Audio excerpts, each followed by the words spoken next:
क्योंकि शिव तो कई हजार वर्षों से पूजा जा रहा है हमारे आपके घरों में।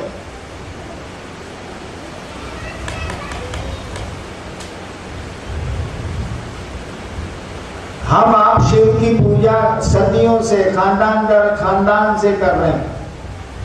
उसी शिव के बारे में मालूम है कि वो गुरु हैं।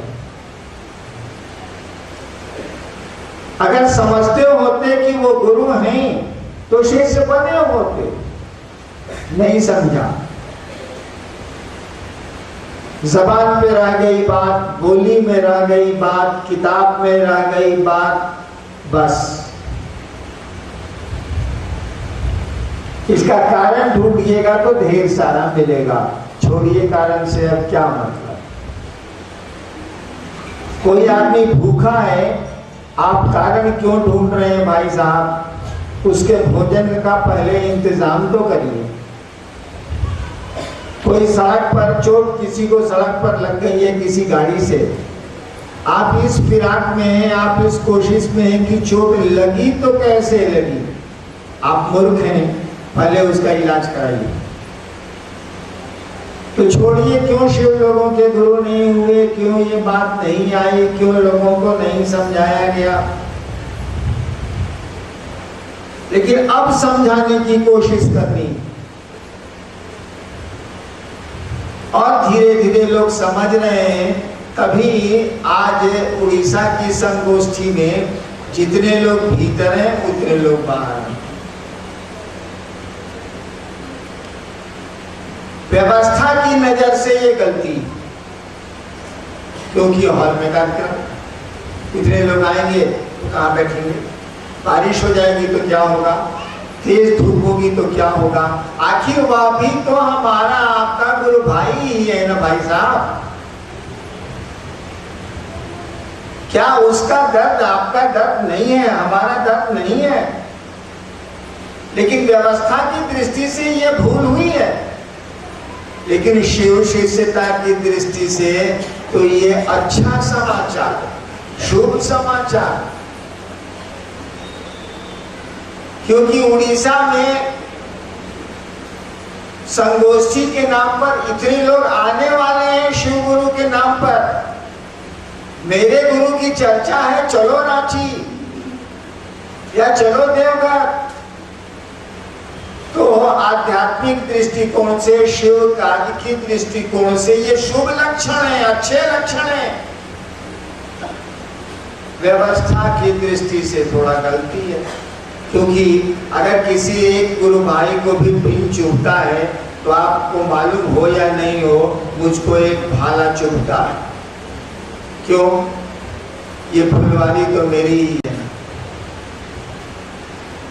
1982 में जब मैंने शिव गुरु की बात शुरू की थी,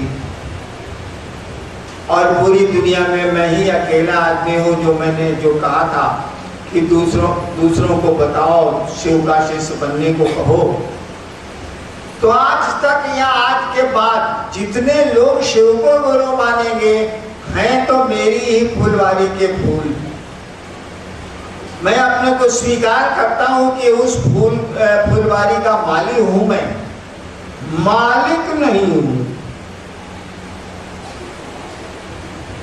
इस बगिया का माली मैं जरूर हूं। फूलों के टूटने से, फूलों को चोट लगने से मुझको ज्यादा चोट लगती है। हाँ, ये सही है कि मालिक मैं नहीं, मालिक कोई दूसरा है, वो शिव है। तो आपको दिक्कत होती है तो मुझको ज्यादा दिक्कत हुई।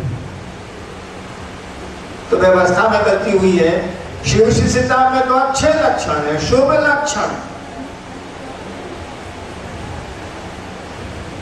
इसी पर एक सवाल आया है, अभी जो जिज्ञासा पढ़ी गई कि लोग कहते हैं कि आपसे मिलना जरूरी है। क्या आपसे मिलना जरूरी है? क्या ये सत्य है? नहीं था। उस समय लोग कहते हैं कि गुरु भाई गुरु बहनों को साहब से मिलिए, सब काम हो जाएगा। हम ये जानना चाहते हैं कि आपसे मिलना शिव शिष्यता में कहाँ तक सत्य है? मालिक से मिलना जरूरी है कि मैनेजर से मिलना जरूरी है भाई जी? मालिक से मिलिए, जिसको आपने गुरु बनाया है उससे मिलिए। पता मालूम है, आप अपने गुरु से ना मिलेंगे भाई साहब। आपने शिव को गुरु माना है, मुझको तो गुरु माना नहीं। रविंदर को, गुड़िया को, पद्मिनी को, इन लोगों को तो गुरु माना नहीं। देवाशीष को, मंडल जी को, इन लोगों को तो गुरु माना नहीं। आपने शिव को गुरु माना है तो शिव से ना मिलिएगा। एगो बात बताइए भाई जी, पतवा मालूम है, एड्रेस मालूम है? किताब में भी एड्रेस नहीं लिखा हुआ, आपके ग्रंथों में भी पता अंकित नहीं है। क्योंकि शिव गुरु हैं, इतना ही भर कहा गया है। वो गुरु कैसे हो जाएंगे ये कहीं नहीं है। 10,000 साल से कहीं नहीं कहा गया है। लोगों ने शिव को गुरु माना जरूर है, बोला नहीं है।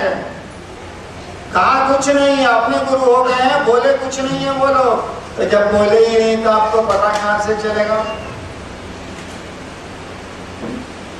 मैंने कहा कि ये 3 सूत्र का पता ले लीजिए। इसके लिए मुझसे मिलना जरूरी नहीं है, लेकिन हमारा एड्रेस का कटवा लीजिएगा भाई जी। कि नहीं लीजिएगा तो भुतला जाइएगा, गड़बड़ा जाइएगा। यानी मैं जो कह रहा हूं कि 3 काम आपको करना चाहिए। अपने गुरु से मन ही मन दया मांगिए। हमेशा याद रखिएगा, दया मांगने से नहीं मिलती है। दया, गुरु की दया गुरु आदेशित कर्म से मिलती है। गुरु जो बोले हैं उसको करने से ही गुरु की दया मिलती है। लेकिन शिव को गुरु मानने के लिए भी उनकी दया चाहिए। इसीलिए हम लोगों ने कहा उनसे दया मांगिए। उससे ज्यादा दया की जरूरत तो आपको पड़ेगी ही पड़ेगी। जब शिव को गुरु आपने मान लिया, तब गुरु आदेशित कर्म करिए, लोगों को समझाइए, लोगों को शिव शिष्य बनाइए। और फिर कहा कि कभी कभार प्रणामों कर लीजिए, कि प्रणाम हम लोग करते होते किसी को नहीं। आज तक महादेव को प्रणाम कोई आदमी किया है इसमें से हमको बताएगा? हम नहीं किया है, बात साफ। सोचिए तो, हम लोग आज तक महादेव को प्रणाम किए? हम कह रहे हैं हम नहीं किया। अरे हम लोग सामान को प्रणाम करते हैं, शिव को कहा करते हैं। बेटा चाहिए, सरकार गुड़ लगते हैं, जल चढ़ाते हैं, बेलपत्र चढ़ाते हैं, सावन आया कामर लेके जाते हैं। तो बेटा के लिए ना प्रणाम हो रहा है, रोग से हटने के लिए ना प्रणाम हो रहा है, इज्जत और पैसा के लिए ना प्रणाम हो रहा है। ये महादेव को प्रणाम कहाँ हो रहा भाई साहब? किसी को प्रणाम कर रहे हैं कि 5,000 रुपया इससे लेना है, पूरा दुनिया को प्रणाम कर रहे हैं कि 5,000 रुपया को प्रणाम कर रहे हैं भाई साहब। प्रणाम प्रणाम है, उसमें लेने जैसा कहाँ कुछ है भाई साहब? क्या ऐसा प्रणाम आपने किया कभी शिव को कि सरकार प्रणाम करते हैं आपको? और महादेव अगर पूछे कि रे साला तुम काहे हमको प्रणाम करता है, तो बोलिए कि सरकार प्रणाम करने का मौन किया इसीलिए प्रणाम करते हैं। तब ये हुआ प्रणाम। और ऐसे प्रणाम का वापसी होता है आशीर्वाद से, जान लीजिएगा। सामान से इसकी वापसी नहीं होती है। ऐसा प्रणाम जो मात्र प्रणाम के लिए किया गया हो, ऐसा नमन जो मात्र मन को उसके सामने झुकाने के लिए किया गया हो। इस प्रणाम और इस नमन का नतीजा मालूम है? इसका एक ही नतीजा होता है, केवल एक नतीजा होता है, प्रणाम कर जिसको किया गया है वो आपको आशीर्वाद देगा ही देगा। ऐसा प्रणाम हम लोग कहाँ, ऐसा प्रणाम हम लोगों से होगा भी नहीं। इसीलिए नहीं होगा कि हम लोग धरती के आदमी है, सारा धरती हम लोगों को अच्छी लगती है। इसी के लिए हम लोग महादेव भगवती के पास जाते हैं, उनके लिए तो उनके पास जाते ही नहीं।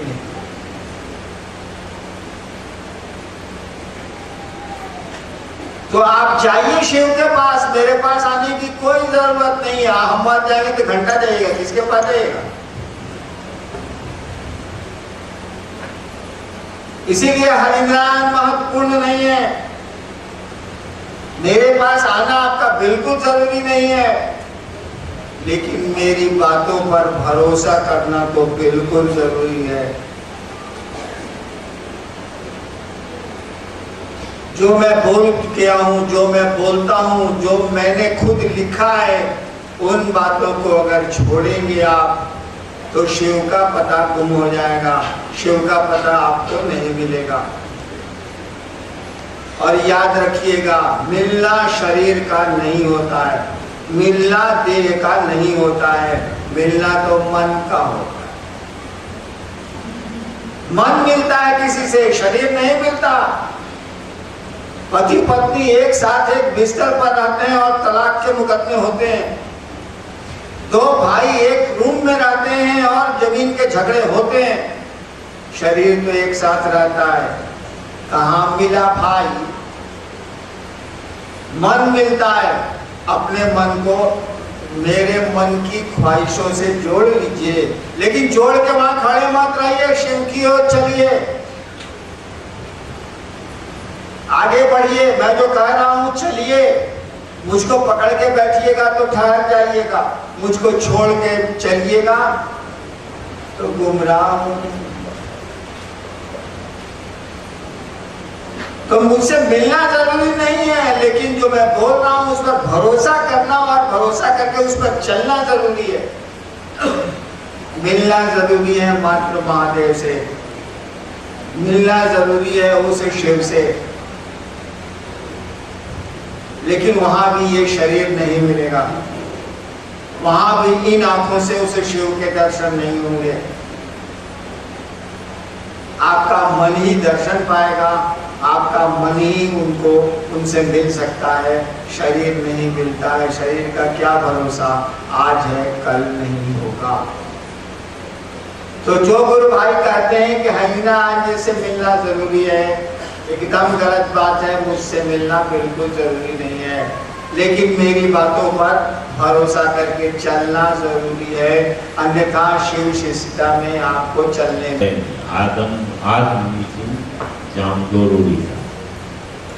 हम कब बोले हैं कि 2012 तक चर्चा होगी? शिष्यानुभूति मैंने लिखी है, उसमें पढ़ा है चर्चा पर, दूसरा सूत्र को पूरा पढ़े हैं।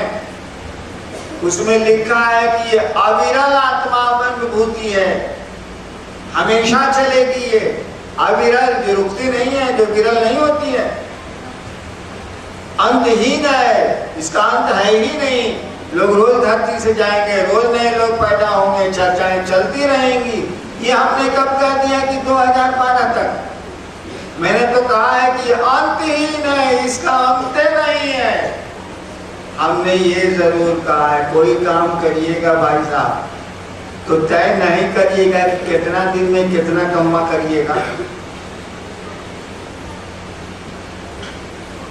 क्योंकि आप सोते हैं, क्योंकि शिव कार्य के प्रति आप जागरूक कम हैं।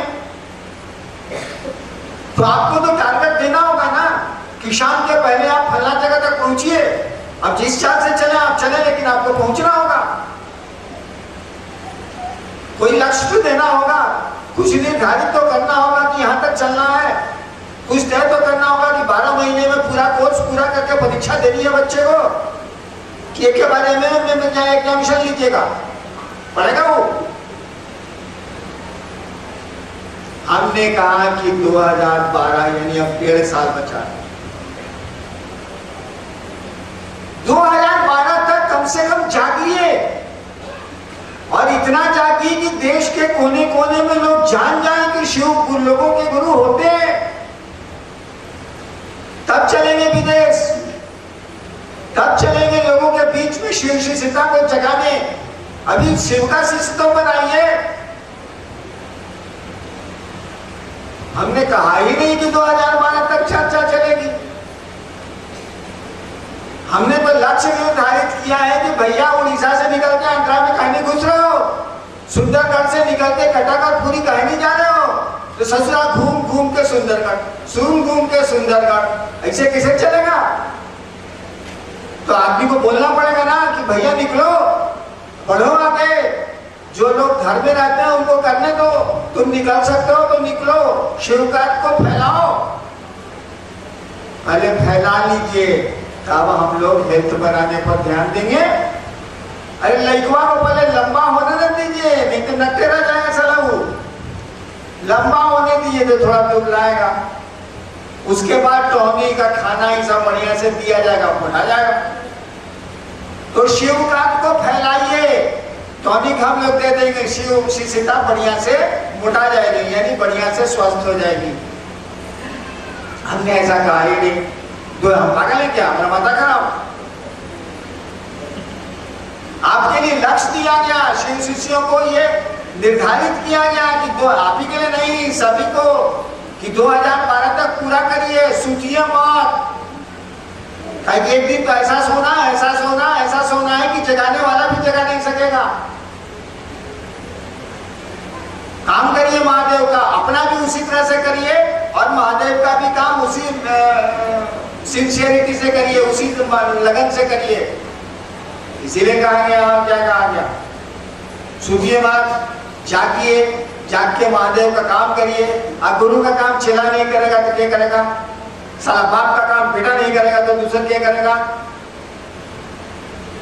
और आपकी हमारी आदत है, हे महादेव अपने दया करब तब ना अपने के चर्चा होते ही।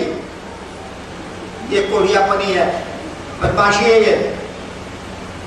आप किस काम के लिए महादेव से दया मांगते हो? सब काम गिनाए हम, भागने के लिए महादेव से दया मांगते हैं। देखो देवाशीष जी को छोड़ के, इसीलिए कि उनको हके नहीं होता है, तो जाके लेटरिन में महादेव से कहते हैं कि सरकार दया करिए, कम से कम कुछ तो निकले नीचे से। आप नहीं मांगते, हम नहीं मांगते, लेकिन महादेव का काम आएगा तो दया चाहिए। काहे? आप अगर खेत पर नहीं जाएगा तो खेत हम लोग छोड़ देंगे, परती की खेती करेंगे। महादेव दया नहीं करेंगे तो महादेव का काम बंद हो जाएगा। सलाह पर इतना काम करते हैं, महादेव का काम नहीं कर सकते हैं, खत्म है काम। लोग हम लोग मामूली काम करते हैं, मामूली चीजें आदमी ने इस धरती पर बनाई है। क्या नहीं आदमी ने बना लिया? महादेव के काम के लिए उनकी दया चाहिए। नहीं, जहाज बनाने के लिए, ये बनाने के लिए, वो बनाने के लिए बना लेंगे हम, करेंगे हम, खोज करेंगे हम, कोशिश करेंगे हम। अब महादेव के काम के लिए महादेव की दया चाहिए। क्यों? काहे करेगा वो दया? आप शिष्य नहीं है क्या? शिष्य की जवाबदेही है कि वो गुरु का कार्य करे और अपनी ताकत से करे। अभी चर्चा में सुन रहा था, बाहर बैठा हुआ था, कि शिव की शक्तियां महादेव का काम करती हैं। बिल्कुल सही कहा गया। हम आप क्या हैं इसको बताइए ना। शिव की शक्तियां ही महादेव का काम करती हैं, बिल्कुल सही है। हम आप क्या हैं? उनकी शक्ति नहीं है तो मुर्दा है। उन्हीं की में शक्ति है भाई साहब। हम वह शक्ति निकल जाती है तो लोग कहता है मर गया। हम सभी उनकी शक्ति है, काम हमको ही करना है। हमने शिव को गुरु माना है तो दूसरा कोई क्यों करेगा? हम लोग करेंगे। धीरे धीरे धीरे धीरे लोग बढ़ते चले जाएंगे, थोड़ा काम आसान हो जाएगा। और नहीं मिलेंगे तब भी करेंगे, सारे को जो होगा देखा जाएगा, करेंगे। चलिए तीसरा। एक भाई की जिज्ञासा है कि शिव शिष्यता का अंतिम लक्ष्य क्या है?